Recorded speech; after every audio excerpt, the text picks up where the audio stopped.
I've got a number for you. Look at it. 294,000. That will be trucking jobs at risk, threatened by self-driving technology. That's according to new research we just received. Our next guest is pushing back against that claim. Chris Spear is with us, American Trucking Association CEO. You don't believe it? We're not going to lose all these trucking jobs? Not going to happen? Not going to happen, Stuart. This is really about driver assist, not driverless. A lot of studies out there. We looked at the ones that are actually written by people that understand our industry. The American Center for Mobility, for instance, has studies that show this technology is going to assist drivers, not displace them. So we feel this is more about driver assist, not driverless. That's interesting, because I don't think most people understand what driver assist is. When I think of driverless trucks, I think there's no driver, but you're telling me that's not the case. So explain driver assist, please. Well, I think connectivity is key, being able to connect trucks with cars and infrastructure. Two-thirds of the accidents that involve commercial vehicles are caused by passenger vehicles, speeding, texting, people just not paying attention.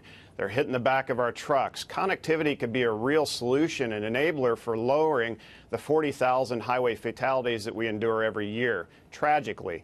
And we have a solution for that through technology. So we look at it as an enabler, but not a displacement of drivers. They're going to be here just like we have pilots in planes. We're going to have drivers in trucks. This idea of driverless trucks, I know it's supposed to be coming, but surely it's decades away.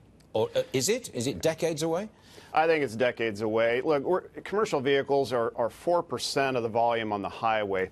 Driver error is really caused by passenger vehicles, the lion's share of the vehicles on the highways. You're going to have to remove human error from all passenger vehicles first before you're going to pull drivers out of 80,000-pound vehicles. That's just a reality. So we do look at a lot of possibilities where there could be gains like lowering fuel burn, lowering emissions, lowering congestion, Stuart, where we lose as an industry $63.4 billion a year sitting in traffic. That's 363,000 drivers sitting idle for a year.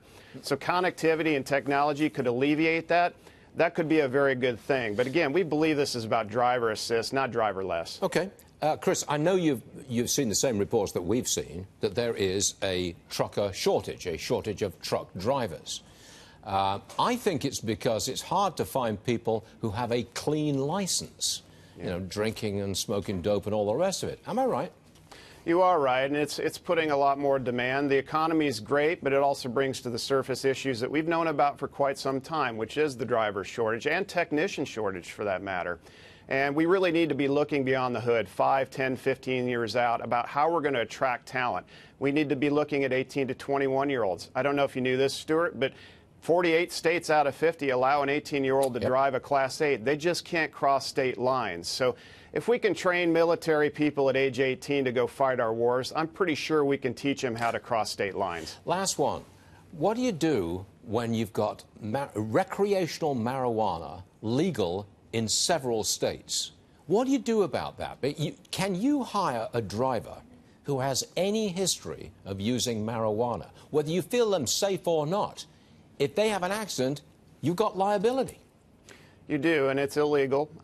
It's also compounded by the opioid crisis beyond marijuana, but it is a big problem. So we're looking to solutions like hair testing, things that can read and screen folks' habitual use and know that they are users and they could be users once they get behind the wheel. We want to avoid hiring people like that. It does put more strain on our workforce hiring ability. So it's something that we have to look at. Another headwind, but we want to be safe out there. That's our biggest priority. Well, you've got a booming economy to go out, and that's a fact. Chris Spears, thanks for joining us, sir. Appreciate it. See you again soon. Thank you, Stuart. Sure.